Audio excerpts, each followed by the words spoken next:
जय भोलेनाथ। आप सभी का दिन शुभ हो। शिव महापुराण कथा के अलावा भी हमारे इस चैनल पर हर दिन नियम से हमारे हिंदू धर्म में प्रचलित जितने भी व्रत और त्यौहार हैं उन सभी की तिथि, शुभ मुहूर्त और व्रत कथा की जानकारी दी जाती है। उम्मीद है आप ये वीडियोस भी जरूर देखेंगे। अगर आप भगवान शिव के सद्योजात, वामदेव, तत्पुरुष, अघोर, ईशान इन 5 अवतारों के अलावा अर्धनारीश्वर रूप के बारे में जानना चाहते हैं तो आज की ये कथा पूरी जरूर सुनिएगा। आइए सबसे पहले वंदना करते हैं भगवान शिव की, जो परमानंदमय हैं, जिनकी लीलाएं अनंत हैं, जो ईश्वरों के भी ईश्वर, सर्वव्यापक, महान, गौरी के प्रियतम तथा स्वामी कार्तिक और विघ्नराज गणेश को उत्पन्न करने वाले हैं। उन आदिदेव शंकर की मैं वंदना करता हूँ। इस प्रकार भगवान शिव की वंदना करने के बाद शौनक जी ने कहा, हे महाभाग सूत जी, आप तो पुराण कर्ता व्यास जी के शिष्य तथा ज्ञान और दया की निधि हैं। इसलिए अब आप शंभु के उन अवतारों का वर्णन कीजिए जिनके द्वारा उन्होंने सत्पुरुषों का कल्याण किया है। तब सूत जी महाराज बोले, हे शौनक जी, आप तो मननशील व्यक्ति हैं, इसलिए अब मैं आपसे शिव जी के उन अवतारों का वर्णन करता हूँ। आप अपनी इंद्रियों को वश में करके सद्भक्ति पूर्वक मन लगाकर श्रवण कीजिए। मुने, पूर्व काल में सनत कुमार जी ने नंदीश्वर से जो सत्पुरुषों की गति और शिव स्वरूप ही है यही प्रश्न किया था। उस समय नंदीश्वर ने शिव जी का स्मरण करते हुए उन्हें इस प्रकार उत्तर दिया था कि मुने, वैसे तो सर्वव्यापी सर्वेश्वर शिव के कल्प कल्पांतरों में असंख्य अवतार हुए हैं, फिर भी इस समय मैं अपनी बुद्धि के अनुसार उनमें से कुछ का वर्णन करता हूँ। 19वां कल्प जो श्वेत लोहित नाम से विख्यात है, उसमें शिव जी का सद्योजात नामक अवतार हुआ था और यह उनका प्रथम अवतार कहलाता है। उस कल्प में जब ब्रह्मा जी परब्रह्मा का ध्यान कर रहे थे, उस समय एक श्वेत और लोहित वर्ण वाला शिखाधारी कुमार उत्पन्न हुआ, जिसे देखकर ब्रह्मा जी ने मन ही मन विचार किया। जब उन्हें यह ज्ञात हो गया कि यह पुरुष ब्रह्म रूपी परमेश्वर है, तब उन्होंने अंजलि बांधकर उसकी वंदना की। फिर जब भुवनेश्वर ब्रह्मा को पता लग गया कि ये तो सद्योजात कुमार शिव ही है, तब उन्हें महान हर्ष हुआ। वे अपनी सद्बुद्धि से बारंबार उस परब्रह्म का चिंतन करने लगे। ब्रह्मा जी ध्यान कर ही रहे थे कि वहां श्वेत वर्ण वाले 4 यशस्वी कुमार और प्रकट हुए। वे परमोत्कृष्ट ज्ञान संपन्न और परब्रह्म के स्वरूप थे। उनके नाम थे सुनंद, नंदन, विश्वनंद और उपनंदन। ये सब के सब महात्मा थे और ब्रह्मा जी के शिष्य हुए। इनसे यह ब्रह्मलोक व्याप्त हो गया। तदंतर सद्योजात रूप से प्रकट हुए परमेश्वर शिव ने परम प्रसन्न होकर ब्रह्मा जी को ज्ञान और सृष्टि रचना की शक्ति प्रदान की। इस प्रकार सद्योजात नाम का ये पहला अवतार हुआ। उसके बाद रक्त नाम से प्रसिद्ध 20वां कल्प आया। उस कल्प में ब्रह्मा जी ने रक्त वर्ण का शरीर धारण किया था। जिस समय ब्रह्मा जी पुत्र की कामना से ध्यान कर रहे थे, उसी समय उनसे एक पुत्र प्रकट हुआ। उसके शरीर पर लाल रंग की माला और लाल ही वस्त्र शोभा पा रहे थे। उसके नेत्र लाल थे, वह आभूषण भी लाल रंग के ही धारण किए हुए था। उस महान आत्मबल से संपन्न कुमार को देखकर ब्रह्मा जी ध्यान में लीन हो गए। जब उन्हें ज्ञात हुआ कि ये तो वामदेव शिव हैं, तब उन्होंने हाथ जोड़कर उस कुमार को प्रणाम किया। फिर उनके विरजा, विवाह, विशोक और विश्व भवन नाम के 4 पुत्र उत्पन्न हुए, जो सभी लाल वस्त्र धारण किए हुए थे। तब वामदेव रूपधारी परमेश्वर शंभु ने परम प्रसन्न होकर ब्रह्मा जी को ज्ञान और सृष्टि रचना की शक्ति प्रदान की। इस प्रकार वामदेव नामक दूसरा अवतार हुआ। इसके बाद 21वां कल्प आया, जो कि पीतवासा नाम से जाना जाता था। उस कल्प में महाभाग ब्रह्मा पीत वस्त्रधारी हुए। जब वे पुत्र की कामना से ध्यान कर रहे थे, तो उस समय उनसे एक महान तेजस्वी कुमार उत्पन्न हुआ। उस प्रौढ़ कुमार की भुजाएं विशाल थीं और उसके शरीर पर पीतांबर शोभा पा रहा था। उस ध्यान मगन बालक को देखकर ब्रह्मा जी ने अपनी बुद्धि के बल से उसे तत्पुरुष शिव समझा। फिर उन्होंने ध्यान युक्त मन से संपूर्ण लोकों द्वारा नमस्कृत महादेवी शांकरी गायत्री अर्थात तत्पुरुषाय विद्महे महादेवाय धीमहि का जप करके उन्हें नमस्कार किया, जिससे महादेव प्रसन्न हो गए। फिर उनके पार्श्वभाग से पीत वस्त्रधारी दिव्य कुमार प्रकट हुए। वे सब के सब योग मार्ग के प्रवर्तक हुए। इस प्रकार तत्पुरुष नाम का तीसरा अवतार हुआ। फिर स्वयंभू ब्रह्मा जी के उस पीतवर्ण नामक कल्प के बीत जाने पर पुनः दूसरा कल्प प्रवृत्त हुआ। उसका नाम शिव था। जब 91 की दशा में 1 सहस्त्र दिव्य वर्ष व्यतीत हो गए, तब ब्रह्मा जी प्रजाओं की सृष्टि करने की इच्छा से दुखी होकर विचार करने लगे। उस समय उन महातेजस्वी ब्रह्मा जी के समक्ष एक कुमार उत्पन्न हुआ। उस महापराक्रमी बालक के शरीर का रंग काला था।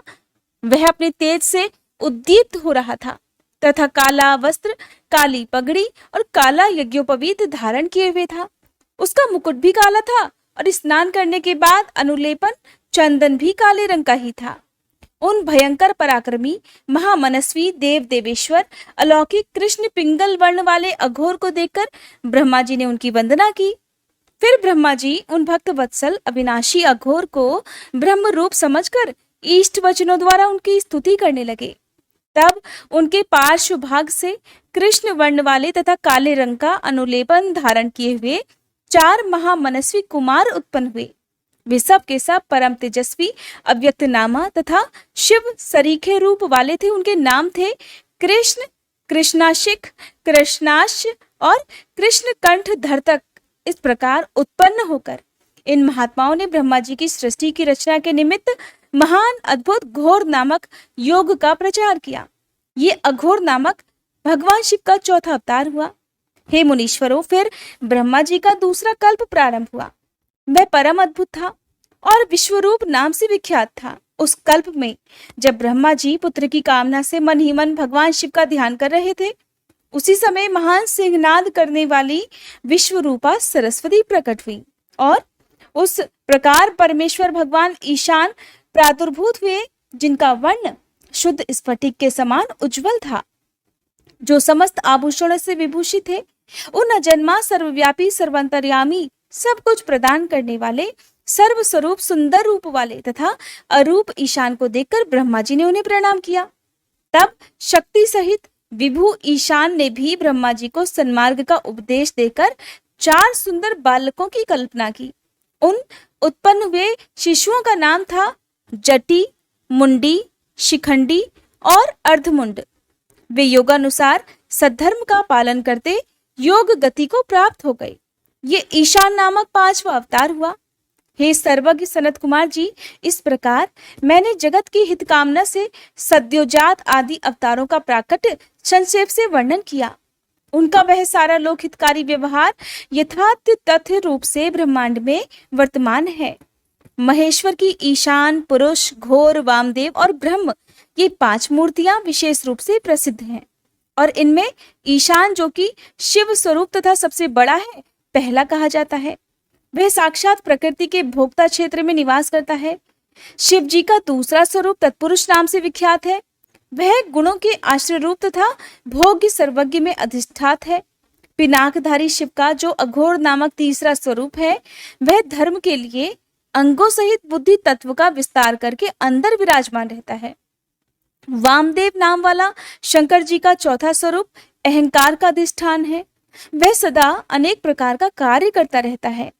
विचारशील बुद्धिमानों का कथन है कि शंकर जी का ईशान संज्ञक स्वरूप सदा कर्ण, वाणी और सर्वव्यापी आकाश का अधीश्वर है और महेश्वर का पुरुष नामक रूप त्वक, पाणी और स्पर्श गुण विशिष्ट वायु का स्वामी है। मनीषीगण अघोर नाम वाले रूप को शरीर, रस, रूप और अग्नि का अधिष्ठान बतलाते हैं। शंकर जी का वामदेव संज्ञक स्वरूप रसना, पायु, रस और जल का स्वामी कहा जाता है।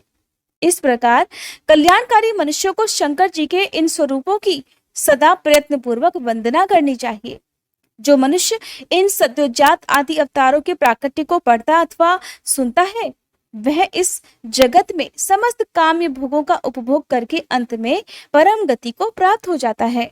अब भगवान शिव के अष्टमूर्तियों का तथा अर्ध नारी रूप का विस्तार पूर्वक वर्णन भी सुनिए। नंदीश्वर कहते हैं, हे ऐश्वर्यशाली मुने, अब तुम महेश्वर के उन श्रेष्ठ अवतारों का वर्णन भी सुनो जो इस लोक में सबके संपूर्ण कार्यों को पूर्ण करने वाले अतैव सुखदाता हैं। हे तात, ये जगत उन परमेश्वर शंभु की 8 मूर्तियों का स्वरूप ही है। जैसे सूत में मड़ियां पिरोई रहती है, उसी प्रकार ये विश्व उन अष्टमूर्तियों में व्याप्त होकर स्थित है। ये प्रसिद्ध 8 मूर्तियां ये हैं: शर्व, भव, रुद्र, उग्र, भीम, पशुपति, ईशान और महादेव। शिव जी के इन शर्व आदि अष्ट मूर्तियों द्वारा पृथ्वी, जल, अग्नि, वायु, आकाश, क्षेत्रज्ञ, सूर्य और चंद्रमा अधिष्ठित है। शास्त्र का ऐसा मानना है कि कल्याणकर्ता महेश्वर का विश्वंभरात्मक रूप ही इस चराचर विश्व को धारण किए हुए है। प्रिय सनत कुमार जी, अब तुम शिव जी के अनुपम अर्धनारी रूप का वर्णन भी सुनो। हे महाप्राज्ञ, वह रूप ब्रह्मा जी की कामनाओं को पूर्ण करने वाला है। सृष्टि के आदि में जब सृष्टिकर्ता ब्रह्मा जी द्वारा रची गई सारी प्रजाएं विस्तार को नहीं प्राप्त हुई, तब ब्रह्मा जी उस दुख से दुखी होकर चिंताकुल हो गए। उस समय यों आकाशवाणी हुई: हे ब्राह्मण, अब मैथुनी सृष्टि की रचना करो। उस व्योम वाणी को सुनकर ब्रह्मा जी ने मैथुनी सृष्टि उत्पन्न करने का विचार किया, परंतु इससे पहले नारियों का कुल ईशान से प्रकट ही नहीं हुआ था। इसलिए पद्म योनि ब्रह्मा जी मैथुनी सृष्टि रचने में समर्थ ही नहीं हो सके। तब वे इस प्रकार विचार कर कि शंभु की कृपा के बिना तो मैथुनी प्रजा उत्पन्न भी नहीं हो सकती, तप करने को उद्यत हुए। उस समय ब्रह्मा जी पराशक्ति शिवा सहित परमेश्वर शिव का प्रेम पूर्वक हृदय में ध्यान करके घोर तप करने लगे। फिर तप के अनुष्ठान में लगे हुए ब्रह्मा जी के उस तीव्र तप से थोड़े ही समय में भगवान शिव प्रसन्न हो गए। तब वे कष्टहारी शंकर जी पूर्ण सच्चिदानंद की कामदा मूर्ति में प्रविष्ट होकर अर्धनारी के रूप से ब्रह्मा जी के निकट प्रकट हुए। उन देवाधिदेव शंकर जी को पराशक्ति शिवा के साथ आया हुआ देखकर ब्रह्मा जी ने दंडवत भूमि पर लेटकर उन्हें प्रणाम किया और फिर वे हाथ जोड़कर उनकी स्तुति करने लगे।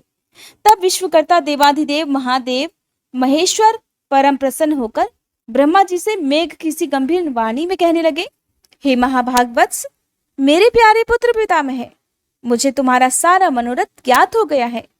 तुमने जो इस समय प्रजाओं की वृद्धि के लिए घोर तप किया है, तुम्हारे उस तपस्या से मैं प्रसन्न हूं और तुम्हें तुम्हारा अभीष्ट अवश्य प्रदान करूंगा। इस प्रकार स्वभाव से ही मधुर तथा परम उदार वचन कहकर शिवजी ने अपने शरीर के अर्धभाग से शिवा देवी को अलग कर दिया। तब शिवजी से अलग हुई प्रकट हुई उन परमा शक्ति को देखकर ब्रह्मा जी विनम्र भाव से प्रणाम करके उनसे इस प्रकार प्रार्थना करने लगे: हे शिवे, सृष्टि के आरंभ में तुम्हारे पति देवाधिदेव परमात्मा शंभु ने मेरी सृष्टि की थी और मेरे द्वारा सारी प्रजाओं की रचना की थी। शिवे, तब मैंने देवता आदि समस्त प्रजाओं की मानसिक सृष्टि की, परंतु बारंबार रचना करने पर भी उनकी वृद्धि नहीं हो रही है।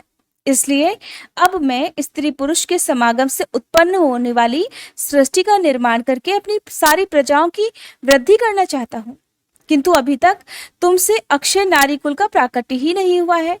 इस कारण नारी कुल की सृष्टि करना तो हे देवी मेरी शक्ति के बाहर है।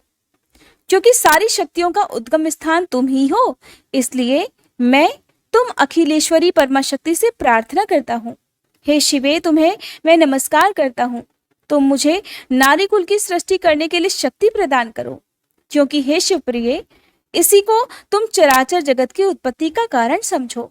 हे वरदेश्वरी, मैं तुमसे एक और वर की याचना करता हूँ। हे जगन माता, कृपा करके आप उसे भी मुझे दे दीजिए। मैं तुम्हारे चरणों में नमस्कार करता हूँ, और वो वर ये है कि हे सर्वव्यापिनी जगत जननी, तुम चराचर जगत की वृद्धि के लिए अपने एक सर्वसमर्थ रूप से मेरे पुत्र दक्ष की पुत्री हो जाओ। ब्रह्मा जी द्वारा इस प्रकार याचना किए जाने पर परमेश्वरी देवी शिवा ने तथास्तु ऐसा ही होगा कहकर वह शक्ति ब्रह्मा जी को प्रदान कर दी।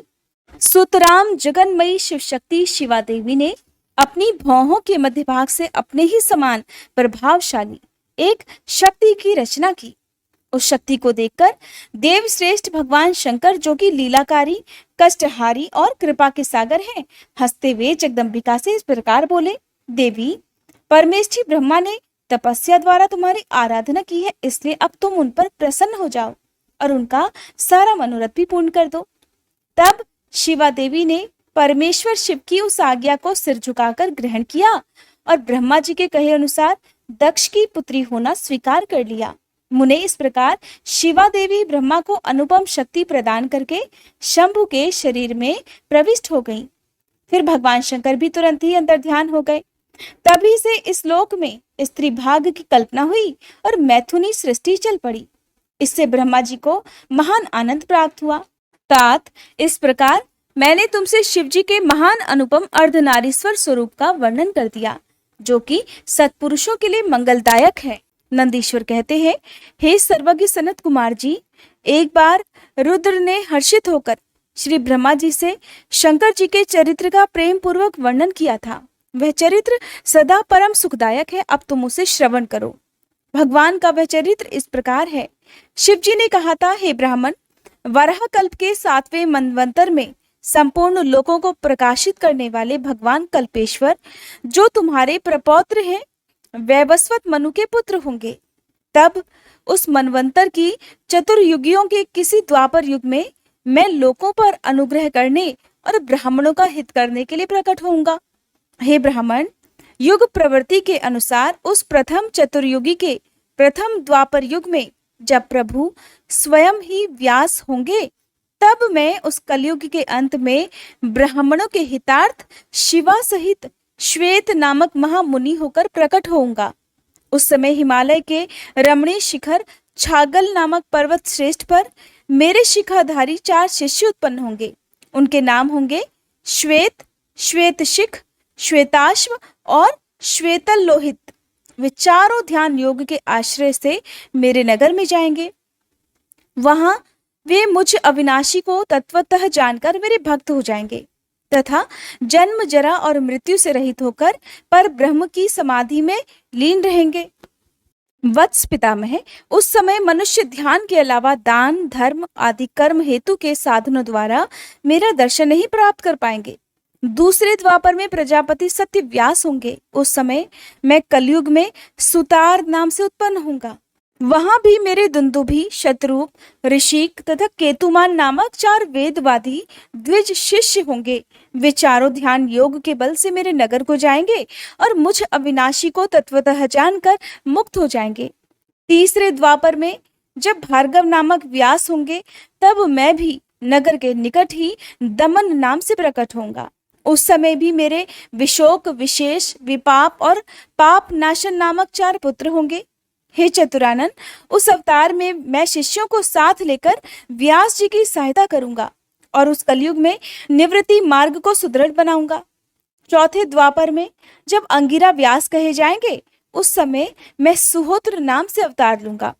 उस समय भी मेरे 4 योग साधक महात्मा पुत्र होंगे।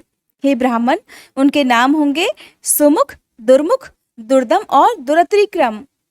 उस अवसर पर भी मैं इन शिष्यों के साथ व्यास जी की सहायता में लगा रहूंगा। 5वें द्वापर में सविता व्यास नाम से कहे जाएंगे। तब मैं कंक नामक महातपस्वी योगी हो जाऊंगा। ब्राह्मण, वहां भी मेरे 4 योग साधक महात्मा पुत्र होंगे। उनके नाम भी बतलाता हूं, सुनो। सनक, सनातन, प्रभावशाली सनंदन और सर्वव्यापक, निर्मल तथा अहंकार रहित सनत कुमार। उस समय भी कंक नामधारी मैं सविता नामक व्यास का सहायक बनूंगा और निवृत्ति मार्ग को बढ़ाऊंगा। फिर 6ठे द्वापर के प्रवृत्त होने पर जब मृत्यु लोक कारक व्यास होंगे और वेदों का विभाजन करेंगे, उस समय भी मैं व्यास की सहायता के लिए लोकाक्षी नाम से प्रकट होऊंगा और निवृत्ति मार्ग की उन्नति करूंगा। वहां भी मेरे 4 दृढ़ व्रती शिष्य होंगे। उनके नाम होंगे सुधामा, विरजा, संजय तथा विजय। हे विधे, 7वें द्वापर के आरंभ में जब शतक्रतु नामक व्यास होंगे, उस समय भी मैं योग मार्ग में परम निपुण जैगिष्यव्य नाम से प्रकट होऊंगा और काशीपुरी में गुफा के अंदर दिव्य देश में कुशासन पर बैठकर योग को सुदृढ़ बनाऊंगा तथा शतक्रतु नामक व्यास की सहायता और संसार भय से भक्तों का उद्धार करूंगा। उस युग में भी मेरे सारस्वत, योगीश, मेघवाह और सुहावन नाम के 4 पुत्र होंगे। 8वें द्वापर के आने पर मुनिवर वशिष्ठ वेदों का विभाजन करने वाले वेद व्यास होंगे। हे योगी वित्तम, उस युग में भी मैं दधिवाहन नाम से अवतार लूंगा और व्यास जी की सहायता करूंगा। उस समय कपिल, आसुरी, पंचशिख और शाल्वल नामक मेरे 4 योगी पुत्र उत्पन्न होंगे जो मेरे ही समान होंगे। हे ब्राह्मण, नवी चतुर्युगी के द्वापर युग में मुनिश्रेष्ठ सारस्वत व्यास नाम से प्रसिद्ध होंगे। उन व्यास जी के निवृत्ति मार्ग की वृद्धि करने के लिए ध्यान करने पर मैं ऋषभ नाम से अवतार लूंगा। उस समय पराशर, गर्ग, भार्गव तथा गिरीश नाम के 4 महायोगी मेरे शिष्य होंगे। प्रजापते, उनके सहयोग से मैं योग मार्ग को सुदृढ़ बनाऊंगा। हे सन्मुने, इस प्रकार मैं व्यास का सहायक बनूंगा। ब्राह्मण, उसी रूप से मैं बहुत से दुखी भक्तों पर दया करके उनका भवसागर से उद्धार भी करूंगा।